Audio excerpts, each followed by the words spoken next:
आप नून लीग से लिफाफा लेते हैं इसलिए पीटीआई के खिलाफ बोलते हैं। लोग कहते हैं सर कि आप कोई वजारत हवाबाजी मांगते थे। खान साहब आपके बहुत ही अच्छे दोस्त थे, तो खान साहब की रिहाई की कोई उम्मीद नजर आ रही है आपको अनकरीब? लोग कहते हैं कि फवाद चौधरी को भी आपने टिकट दिलवाई थी, बाद में वो मुखालिफ भी आपके हो गया, इसके पीछे क्या? नहीं, मैं गनर का बेटा हूँ। मैं फिर सामने रख के फायर मारते हैं। लोग कहते हैं कि आपके थंबनेल जो हैं वो बुशरा बीबी साहिबा के बहुत खिलाफ होते हैं, या आपकी जो वीडियोस हैं उसमें आप बुशरा बीबी के बहुत खिलाफ हैं, तो इसके पीछे क्या वजह है? मतलब रियाज के बारे में ही पूछ लेते हैं कि वो जो एक वीडियो है सर पर्टिकुलर, वो आप मुझे एक बात बताएं, मामला हुआ? पाकिस्तान की एस्टेब्लिशमेंट की साइड लेना ये तो मेरे लिए एक फख्र की बात है, झूमर है ये। देखिए, फवाद ने मेरी आके बड़ी मिन्नतें की, उसके परवेज लाई से बहुत इख्तलाफात चल रहे थे। बुशरा बेगम है ही टोना मास्टर, जादू टोना मास्टर, जादू करनी है, काला इलम करती है। मेरा और इमरान का एक जाती रिलेशन था, इमरान सच नहीं बोलता। हेलो सलाम नमस्ते सत श्री अकाल, कैसे हैं आप सब लोग? दोस्तों, लंदन से जनाबुद्दीन आपकी खिदमत में हाजिर है और मेरे साथ मौजूद हैं मुबश्शिर लुकमान साहब। किसी तारुफ के मोहताज नहीं है। आप इन पर तनकीद करें या इनके मोतरिफ हों, आप इनको खबरों से आउट नहीं कर सकते। और इतने जो लाइमलाइट में ये हमेशा रहते हैं, इतनी खबरें जो इनके पास होती हैं, इनके सोर्स क्या हैं और कुछ माजी के किस्से जो ये जानते हैं कोई और नहीं जानता, वो आज इनसे पूछेंगे। सर बहुत शुक्रिया, आपने वक्त दिया। लंदन में मौजूद हैं। पहले बात तो ये बताएं कि लंदन खैरियत से कैसे आना हो?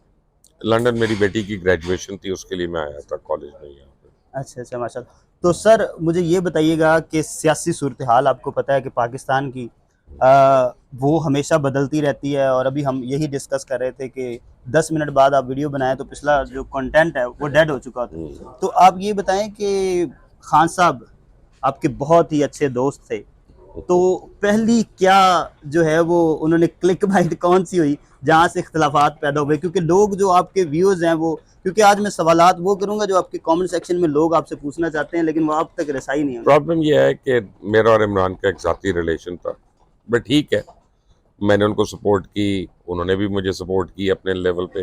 अब हम अलहदगी हो गई है। अब मैं उनकी सियासत पे तो बात कर सकता हूँ, अपनी ज़ातियात पे तो बात नहीं करूँगा कि हमारे क्या इशू हुए क्या नहीं हुए। But fact of the matter is कि आई पर्सनली थिंक कि सियासत में भी इमरान सच नहीं बोलता, और आप बड़ा मुश्किल हो जाता है किसी भी रिश्ते में, किसी भी ताल्लुक में ऐसे शख्स के साथ रहना जिसके ऊपर आपको यही शक हो कि ये सच बात की है कि नहीं की है, वेदर ही मीन्स इट और नॉट। उसके यू टर्न्स जो हैं वो तो हॉलमार्क है उसका, यही है। तो लोग कहते हैं सर कि आप कोई वजारत हवाबाजी मांगते थे या कोई नहीं, ये वजारत आला तो मांगते थे? सबको पता। मैं वजारत आला कैसे मांग सकता हूँ? मैं तो एमपीआई ही नहीं था, हम्म, ना वजारत हवाबाजी। हम्म, मुझे मैं 4 वजारतें तो कर चुका हूँ हम्म, ऑलरेडी मुशर्रफ के टाइम पे, हम्म।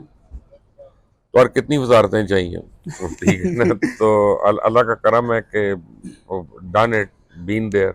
लोग कहते हैं कि आपके थंबनेल जो हैं वो बुशरा बीबी साहिबा के बहुत खिलाफ होते हैं, या आपकी जो वीडियोस हैं उसमें आप बुशरा बीबी के बहुत खिलाफ हैं, तो इसके पीछे क्या वजह है? क्या जो पहली भाभियां थी उनके साथ अच्छे ताल्लुकात थे, वो अच्छी भाभियां थी इस वजह से, या बुशरा बीबी जो हैं वो वाकईतन आपको लगता है कि जो थंबनेल्स में होता है जैसे बकरों वाली कहानियां होती थी या इस तरह की, वो सच्ची हैं या वो बस व्यूज़ के लिए होती हैं? नहीं, वो बिल्कुल सही है। दूसरी बात यह है कि मैं जुमाइमा की रिस्पेक्ट करता हूँ। आई रिस्पेक्ट जुमाइमा। उसने बड़ी इज्जत के साथ अपनी ज़िंदगी गुजारी, जितनी देर भी वो इमरान के साथ रही, और उसके बाद भी देखें वो उसके बच्चे भी पाल रही है।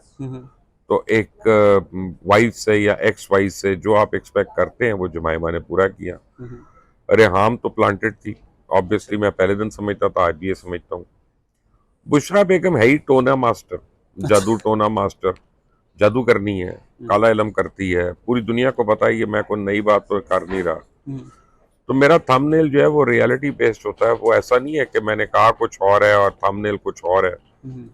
मैं बिलीव करता हूँ कि बुशरा जो है वो, अगर इमरान अपने डाउनफॉल का खुद जिम्मेदार है तो उसके बाद सबसे बड़ा नंबर बुशरा का आता है, क्योंकि एक अच्छा खासा आदमी था, उसको इसने कब्र परस्ती पे लगा दिया, उसने उसको टोने पे लगा दिया, इस्तिखारे के नाम पे काला जादू पे लगा दिया।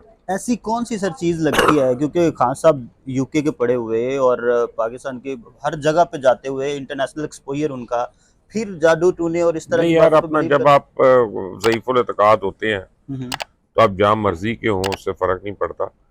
यूके में भी तो जादू करने वाले बहुत मौजूद है। यहाँ पे आपको बड़े लोग मिल जाएंगे जो ये क्लेम करेंगे कि मेरे से करा लो, वो करा लो, लोग पेशावर हैं, कराते हैं। और जादू तो बरहक ये है। पाकिस्तानी कम्युनिटी में या उससे बाहर भी? मैंने बाहर की बात कर रहा हूँ मैं। आप देखें एफबीआई ने अच्छा। साइकिक्स को हायर किया हुआ था उसामा बिन लादेन को ट्रेस करने के लिए। अच्छा। अब साइकिक्स का, आप साइंस के जमाने में कहें कि साइकिक्स को क्यों हायर किया हुआ था, लेकिन इवेंचुअली उन्होंने उसामा बिन लादेन को ट्रेस कर लिया ना, तो कहीं ना कहीं तो कहीं ना उनकी कहीं बात सही। लेकिन वो खान साहब की जो उम्मीद थी वो भी तो वजीर आजम बन गए ना, उनको भी तो यही था मैं बन शादी गए, करूंगा तो लेकिन फिर बनूंगा। एक प्राइस तो पे करनी है ना उसके बाद। देखें जादू पर हक है, और जादू करने वाला मुशरिक है, काफिर है, मुसलमान नहीं है, और उसकी सजा भी अल्लाह ने देनी है। हो सकता है खान साहब काला ना करते हैं, वो नूरी करते हो। हो सकता है, हो सकने को तो बहुत कुछ हो सकता है, लेकिन जब होगा तो फिर पता चल जाएगा। सर एक और जो आपकी लड़ाई थी, आपने कहते हैं कि बहुत सारे लोगों को पीटीआई की टिकट्स भी दिलवाई, और जी धरने में तो हमने आपके देखा भी, आप जितना एक्टिव थे और वो सारा मामला था। तो कहीं ना कहीं लोग कहते हैं कि फवाद चौधरी को भी आपने टिकट दिलवाई थी, बाद में वो मुखालिफ भी आपके हो गया, नहीं, इसके पीछे क्या मैंने फवाद चौधरी को टिकट नहीं दिलवाया था। हम्म, फवाद चौधरी को टिकट अपने मेरिट पे मिला था। फवाद चौधरी मेरे पास आता था वजारत के लिए अच्छा। कि जी मुझे फलां वजारत दे दें। पहले वो आता था कि वजारत आला दे दें, फिर वो कहता था वजारत ये वाली। जैसे वो इन्फॉर्मेशन मांग रहा था, हम्म, उसको मिल गई थी इन्फॉर्मेशन, बाद में वो चेंज हो गई थी। द थिंग इज के एक थैंकलेस लोग हैं, और जो थैंकलेस लोग होते हैं वो हर जगह पे थैंकलेस होते हैं। मुशर्रफ के साथ भी थैंकलेस होकर निकला, पीपल्स पार्टी के साथ भी, तहरीक इंसाफ भी। नून लीग ने तो उसको लेने की हिम्मत ही नहीं की। हम्म, नून लीग ने कहा कि ये तो ऐसा सांप है कि हम ही डस लेगा। हम्म। तो मेरा मतलब है कि कोई फ्यूचर नहीं है। लोग उनका जब भी जिक्र करेंगे ना, कभी अच्छी चीज पे नहीं करेंगे। यानी इसमें कोई सच्चाई नहीं है उनके टिकट में, नहीं, वजारत। मैंने टिकट नहीं दिलवाया। लेकिन अगर वजारत दिलवाई है तो वो तो टिकट से बड़ी बात है। नहीं, वजारत का मतलब यह है कि उसको वजारत तो मिलनी थी, कौन सी मिलनी थी वो एक क्वेश्चनेबल बात थी ना ये। हम्म, देखे पीटीआई के उन लोगों में तो था वो कि जिसको वजीर बनना था, जी जी। और टिकट उसको अपने उस पे मिला तो था। आप आई क्या हैड नथिंग टू डू समझते विद हैं दैट। कि जो फैसले, जैसे परवेज लाई साहब ने गाली भी निकाली थी बाकायदा तौर पे कि जो खान की गवर्नमेंट गिराने में इनका बड़ा किरदार है, क्योंकि ये जो मशावरती कमेटी थी उनमें आगे आगे ये होते थे, तो खान साहब क्या इस सारी सूरत हाल से बैक आ सकते थे अगर इस तरह की मशावरती टीम ना होती? देखे फवाद ने मेरी आके बड़ी मिन्नतें की थी, उसके परवेज लाई से बहुत इख्तलाफात चल रहे थे। फिर मैंने परवेज लाई को कहा, चौधरी शुजात को कहा। परवेज लाई बहुत खिलाफ थे फवाद चौधरी के, वो नहीं मिलना चाह रहे थे। और फिर मोनस ने कहा कि नहीं नहीं, मिलवाएं मिलवाएं। तो फिर परवेज लाई साहब जो थे वो मोनस लाई की वजह से राम हो गए वहां पे। फिर फवाद आया चौधरी शुजात के घर एफेट में, वो एफेट में इस्लामाबाद में, वहां पे उनकी वो खाना वाना भी उन्होंने किया। उसके बाद फिर उसने अपने असर दिखाए, क्योंकि एक गिरगिट है उसने रंग बदलना है, सांप है या बिच्छू है उसने डंग मारना है। तो उसने रंग दिखाए। परवेज लाई जो है ना वो उन्होंने स्ट्रेट आके मुंह पे सुना दिया। ये चीज सर खान साहब को भी देखनी चाहिए थी कि जो बंदा इतनी पार्टीज बदल सकता है, जो इतने दोस्त बदल सकता है, लेकिन खान साहब शायद खुद इतने दोस्त बदल लेते हैं, उनको खुद आइडिया नहीं होता। नहीं, एक तो वो नहीं है, दूसरा इमरान को एक और प्रॉब्लम नहीं। हम्म, देखे इमरान को अल्लाह ने राइटली और रॉन्गली अल्लाह ने उसको इज्जत दी है, और बहुत बड़ी यानी उसको एक मकाम है उसका। ये फैक्ट है कि जिसके साथ इमरान होता है वो खुद ब खुद उसकी गुड्डी चढ़ जाती है, और जिसके वो खिलाफ होता है उसको बड़ा स्ट्रगल करना पड़ता है, बड़ी उसको एफर्ट करनी पड़ती है। तो इमरान ने हमेशा यही सोचा है कि मैं जब किसी को छोड़ूंगा तो फिर उस बाद उसको कोई मुंह नहीं लगाएगा। अभी तक तो ये उसके साथ सही होता आया। तो अभी तक तो अल्लाह ने उसका इस बात पे साथ दिया है। आई मीन जिसको अल्लाह इज्जत दे दे, जी जी जी। उससे मैं और आप कहाँ पे इंकारी हो सकते हैं। आपके अंदर कहीं ना कहीं अभी भी खान साहब की मोहब्बत तो नहीं मौजूद है, दोस्ती। नहीं, मोहब्बत नहीं है, लेकिन मैं झूठ नहीं बोलता। मैं जो बात कर रहा हूँ वो सच कर रहा हूँ। अगर मैं ये कहूँ कि इमरान खान खत्म हो गया तो वो एक बेवकूफ़ी की बात है, एक वो स्टुपिडिटी होगी। नहीं है खत्म। इमरान खान के फॉलोअर्स जो हैं वो चुप है, अंडरग्राउंड है। लेकिन अगर आज आप इलेक्शन करा दें जिस मर्जी, इमरान खान को आप इलेक्शन साइन इस वक्त बतख भी दे देंगे, वो तब भी लोग आके बतख को वोट कर देंगे। उसके हैं अभी फॉलो। अब इसके बाद वो होते हैं कि नहीं होते, वो एक अलग बात है। तो खान साहब की रिहाई की कोई उम्मीद नजर आ रही है आपको अनकरीब? यार मैं काफी दिनों से एक ही बात कह रहा हूं कि इमरान की रिहाई के दरमियान खुद इमरान खान खड़ा है, कोई और नहीं है। जिस दिन वो अदालतों में केस लड़ेगा, जिस दिन वो मेरिट के ऊपर अपने केसेस का फेस करेगा, जिस दिन वो अदालतों के साथ एविडेंस बेस्ड आर्ग्यूमेंट्स उसके वकील देना शुरू हो जाएंगे, मेरा ख्याल है बहुत जल्द उसकी रिहाई हो जाएगी। जो ग्रुप्स बड़े नजर आ रहे हैं पीटीआई में, एक कलीमा खान ग्रुप और दूसरा जो ग्रुप, इनमें से खान साहब के साथ कौन सा ग्रुप कोई आपको भी नजर नहीं। आता है? सबसे बड़ी चोर इनमें अलीमा है। चोर इन सेंस के इमरान खान के मैंडेट की चोरी की बात कर रहा हूँ। ठीक है। दूसरे आप देखें उसके ऊपर गंडापुर है। बाकी फिर बैरिस्टर गौर वगैरह आता है। बैरिस्टर गौर तो फिर भी शरीफ आदमी है। उमर अयूब ये बहुत बड़ा अपना लोटा है, बहुत बड़ा। देखे ना, ये फौज के खिलाफ बात करता है, इसका बाप कौन था, इसका दादा कौन था, मार्शल लॉ की शुरुआत कहाँ से हुई, ये आदमी हमें बताएगा कि जमहूरियत क्या होती है। आप बदकिस्मती देखें कि एक सांप हमें बताएगा कि सांप से कैसे बचा जाए। हाँ जी, ठीक है ना। सही तो और झूठा आदमी उमर अयूब, मैं तो जाती तौर पे इसको बागी में भी देखा है और जगहों पे भी देखा है। झूठा है, जुबान का पक्का नहीं है। और क्या कहते हैं कि इमरान खान को बाहर लाने में इन तीनों ग्रुप्स में कोई इंटरेस्टेड नहीं है, क्योंकि जब तक इमरान बाहर नहीं आता इनकी गुडी चढ़ी हुई है, इनकी लॉटरी निकली हुई है। अगर वो आज बाहर आ जाए तो आप मेरे से इनका नाम भी नहीं लेंगे, बिल्कुल आपको ऐसे। सवाल ही नहीं करेंगे, जी, जी, इनसे कोई माइक लेके इनके बाहर नहीं जाएगा। इरेलीवेंट हो जाएंगे ये लोग। जी। सही है सर। एक और ये इसी से रेलेवेंट सवाल है कि आप कह रहे हैं कि उमर अयूब जो हैं वो उनके आदमी हैं या उनके नहीं, बाप मैंने ये उनके? नहीं, मैंने वो तो किसी का भी नहीं आदमी। जी जी, अच्छा वो तो किसी वो का भी अपना नहीं आदमी, आदमी। वो अब वो तो एक आप समझे बिच्छू है। अच्छा, मैं तो ये समझता आपको हूँ। भी यही ख्याल किया जाता है कि आप उनके आदमी हैं? तो उनके आदमी तो बहुत सारे थे, आपको पता है कि बहुत सारे हमारे एंकर जो उनका हैं वो। मतलब आप एस्टेब्लिशमेंट की जी बात जी करें, मिलिट्री सब, तो जी मैं जी। मुझे कोई प्रॉब्लम नहीं है उसमें बात करने में। मैं पाकिस्तानी हूँ और पाकिस्तान की एस्टेब्लिशमेंट को मैं पसंद करता हूँ। मैं उनको हमेशा फेवर करूंगा और मैं हमेशा ये समझता हूँ कि पाकिस्तान की एस्टेब्लिशमेंट पाकिस्तान का भला सोचती है। इंडिविजुअली मैं किसी के हक में हो सकता हूँ, किसी के खिलाफ हो सकता हूँ। जैसे जनरल फैज से मेरी नहीं बनती थी, लेकिन इसका यह मतलब नहीं है कि मैं एस्टेब्लिशमेंट के खिलाफ हो जाऊंगा या रियासत के खिलाफ हो जाऊंगा। अगर मेरे ऊपर ये इल्जाम कोई लगाए कि मैं खुदा न खास्ता रॉ के साथ मिलता हूँ या CIA के या मोसाद के साथ मिलता हूँ, वो मेरे लिए मरने का मकाम है। लेकिन पाकिस्तान की एस्टेब्लिशमेंट की साइड लेना, ये तो मेरे लिए एक फख्र की बात है, झूमर है ये तो यही वो वजह थी बेसिकली इमरान खान साहब की मुखालफत की भी? नहीं नहीं, उस वक्त तो एस्टेब्लिशमेंट उसको बड़ा फेवर कर रही थी। उस वक्त तो बाजवा और फैज थे, वो तो उसको बहुत फेवर। मेरी तो लड़ाई हुई थी जब वो 1 साल हुआ था उसको वजारत उस्मा को, तो उसे ज्यादा पुरानी तो नहीं है, यानी तो उस वक्त वो फेवर कर रहे थे उसको। जनरल फैज ने आपके कुछ चैनलों में रुकावट डाली? ने उसे नौकरी से निकलवाया, उसने किसी चैनल पर नौकरी करनी नहीं थी। वो तो मेरी और उसकी तो बड़ी ओपनली तू मैं होती थी, आर्मी हाउस के अंदर हुई थी।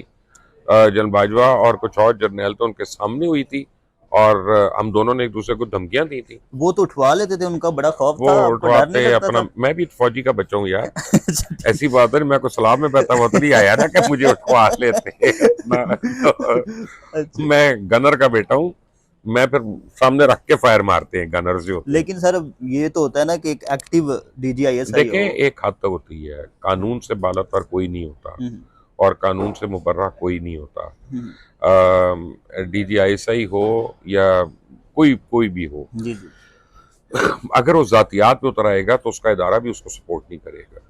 देखिए, एक इदारा भी सपोर्ट करता है जब आप मुल्क के लिए कुछ कर रहे हो। जी जी। तो मुल्क के लिए ये लोग कुछ नहीं कर रहे? आपको लगता है ये जो बाहर बैठ के व्लॉग्स कर रहे हैं और वो पहले तो वो उनके ही पेरोल पे थे, अब लोगों का सर कहना ये है कि बेसिकली जो ISPR है, देखिए, अल्हम्दुलिल्लाह मैं पेरोल पे तो नहीं हूँ ना, जी ना जी। कभी था। मैं तो वैसे फेवर कर रहा हूँ, मुझे पेरोल पे लाने की क्या जरूरत है किसी को। ठीक है, तो वो तो मुखालफत से लाए। हाँ, वो तो एक और चीज सर जो है वो आपसे मंसूब की जाती है, वो कहते हैं जी कि आप नून लीग से लिफाफा लेते हैं इसलिए PTI के खिलाफ बोलते हैं। अगर मैंने नून लीग से लिफाफा लेना होता, फर्ज करें, तो जब मैं PTI को बहुत मुश्किल हालात में फेवर कर रहा था, उस वक्त तो मियां नवाज शरीफ की हुकूमत थी, वो खुद हुकूमत में थे, वजीर आजम थे, वजीर आला जो थे शहबाज शरीफ थे, तो लिफाफे कितने, क्या बोरियां मिलती फिर उस वक्त, तो क्योंकि हुकूमत की तरफ से पैसा मिलना था, अपनी जेब से तो नहीं आना था। मैं तो आज तक किसी ने देखा है, मैंने मियां नवाज को मिला नहीं हूँ। मैं साल में 4 दफा लंदन आता हूँ। मियां साहब एग्जाइल में थे, मैं तो एक दफा नहीं मिला उनको, ना वो मुझे मिले। ऐसी बात नहीं कि मैंने नहीं कोशिश की, उन्होंने भी नहीं की, ना वो मिलना चाहा उन्होंने मेरे से। इसहाक डार को मैं एक दफा मिला हूँ जिंदगी में यहाँ पे बस। वो भी इसलिए कि उनके पोते की तबीयत काफी खराब थी और मैं उसकी इयादत के लिए गया था। तो वहां पे रोजे का टाइम था, हमने इफ्तारी कर ली थी, मैंने और मेरे एक दो दोस्त ने। लेकिन यह है कि नून लीग से लिफाफा लेने की बातें ये बकवास है। आपको कहीं ना कहीं तो नजर आए ना कि मैंने उनकी तो साइड ली है। लेकिन सर नून लीग को, एक मिनट, जी जी इमरान खान की बुराई नहीं कराना उनका मकसद। उनका मकसद सिर्फ अपनी तारीफ करवाना होता है अपने जो उनके जो मरियम नवाज के प्रोजेक्ट मनपसंद लोग हैं। हाँ। वो तो अगर मेरे मुंह से हो रही हो तो फिर मुझे बताइएगा आप कहीं। ठीक। लिफाफे से मुराद ये है कि लोग कहते हैं कि आपके पास जेट्स हैं और सहाफी के पास जेट्स बगैर लिफाफे नहीं के नहीं, कैसे आ उसकी सकते वजह यह है कि जब आप अपना मेरा टैक्स भी तो देखें ना, मैं कितना देता रहूं एक साल में। हैं? और देखें कई सहाफियाँ उनकी बाहर उनकी दुबई में अपार्टमेंट्स हैं, ये एजवेयर पे यहाँ पे लंदन में अपार्टमेंट्स हैं। मेरा नहीं है, मेरा तो कोई अपार्टमेंट नहीं है बाहर, मेरी तो कोई जमीन नहीं है बाहर, मेरा तो कोई कारोबार बाहर नहीं है। तो मेरा तो जो कुछ है पाकिस्तान में है ना। मैंने बजाय बाहर जायदादें बनाने के, मैंने पाकिस्तान में अपनी जिंदगी अच्छी गुजारने का फैसला बहुत पहले कर लिया था। जिन चीजों का मुझे शौक है वो मैं करता हूँ, उससे मुझे कोई शर्मिंदगी नहीं है। मेरी एक जिंदगी है, वो मैं जीना चाहता हूँ, मैं अच्छी तरह जीना चाहता हूँ। मैं कुड़ कुड़ के एक ही रंग का शलवार कमीज पहन के उसके ऊपर काली वेस्ट कोट पहन के मैं नहीं फिरना चाहता सारी उम्र। जी जी ठीक है ना। और मैंने जो किया वो बांगे दौल किया। मेरा जहाज जो है वो मेरे नाम पे, वो मेरी बीवी के नाम पे नहीं, मेरे दोस्त के नाम पे नहीं, मेरे नौकर के नाम पे नहीं, मेरी गाड़ियां मेरे नाम पे, वो मेरे ड्राइवरों के नाम पे नहीं जो औरों की होती है। तो मैंने कभी छुपाई नहीं है ना अपनी इनकम। जराए यानी डिक्लेयर है, ये वो जराए। FBR है ना, आपके पास है, सारा देख लें जाके। जिस जमाने मैंने ये लिया मैंने डिक्लेयर किया कि नहीं किया। मेरे टैक्स अगर मेरे नाम पे है तो मेरे टैक्स रिटर्न्स में होगा ना। जी जी जी जी। और टैक्स रिटर्न में तो इसका मतलब मैंने टैक्स दिया हुआ ना। अब आपका प्रॉब्लम यह है कि आप लोग किसी को अच्छा करते हुए देख नहीं सकते। आप जैसे लोग जो हैं वो मिसालें देते हैं, जी ये मलिक रियाज कल तक मोटरसाइकिल पे था, आज उधर पहुंच गया। वैसे आप उसके पास पहुंच जाएंगे मदद के लिए या पैसे लेने के लिए, लेकिन उसकी जो तरक्की है या उसके जो 20 घंटे दिन में काम करने वाली चीज है वो आपको नजर नहीं आएगी। आपने तो खुद मेरे साथ काम किया, जी जी कितने साल किया, जी तो आप जरा बताएं ना कि मैं कितने घंटे काम करता था इस उम्र में जब आप थे। वो याद नहीं होता ना कि मैं ईद के दिन भी काम कर रहा हूँ, बकरीद के दिन भी काम कर रहा हूँ, इतवार के दिन भी काम कर रहा हूँ। तो वो भी जरा बता दें लोग। वो सर अब कैमरे में आपको आपके सामने बैठ के तारीफें करना अच्छी लगेगी। तारीफ की बात नहीं है, तारीफ करते हैं और हम इस चीज के मोतरफ भी। नहीं, तारीफ की बात नहीं है। मैं ये कह रहा हूँ कि लोगों को ये पता होना चाहिए कि अगर मैं 72 घंटे हफ्ते में काम करता हूँ तो अब 72 घंटे मुझे मिनिमम वेज भी मुझे मिले 12 पाउंड की एक घंटे की या 10-14 पाउंड घंटे की, तो मेरी अच्छी खासी रकम बन जाती है। ठीक है ना। तो स्किल्ड वर्कर की मैं बात ही नहीं कर रहा। ठीक है। आखिरी सवाल मलिक रियाज के बारे में ही पूछ लेते हैं कि वो जो एक वीडियो है सर पर्टिकुलर, वो आप मुझे एक बात बताएं कि आपको वो वीडियो याद है, लेकिन उसके 3 महीने के बाद सुप्रीम कोर्ट का बेंच नंबर 2 का 3 जजेस का जो फैसला है, जस्टिस आसिफ सईद कोसा उसको हेड करे थे, जिन्होंने कहा कि ये इल्जामात बिल्कुल गलत हैं, बेबुनियाद हैं और ये पर्सनलाइज्ड विक्टिमाइजेशन है। और वो उन्होंने नाम नहीं लिया, लेकिन वो इफ्तिखार चौधरी का नाम था, वो नहीं याद आप लोगों को। तो कम से कम सुप्रीम कोर्ट की जजमेंट देख लें, उसमें आपको उस वीडियो का जवाब मिल जाएगा। चलें, ये भी ठीक हो गया सर। बहुत शुक्रिया सर, आपने जवाबात दिए। और मुबश्शिर साहब के साथ हमारा एक ज़ाती ताल्लुक भी है और हमेशा उन्होंने मोहब्बत और शफकत का जो हाथ है वो हमारे सर पे रखा है। तो सख्त सवाल इसलिए किए कि ये वो सवाल हैं जो आप पूछना चाहते हैं और आपकी रसाई नहीं है। तो एक सहाफ़ी का काम यही है कि वो सख्त सवाल करें इंस्टेड के हम इनको सामने बिठा के इनकी तारीफ़ें करें। हमें इस प्रोग्राम से इजाज़त दीजिए, अगले प्रोग्राम में फिर आपसे मुलाकात होगी। अल्लाह हाफ़िज़।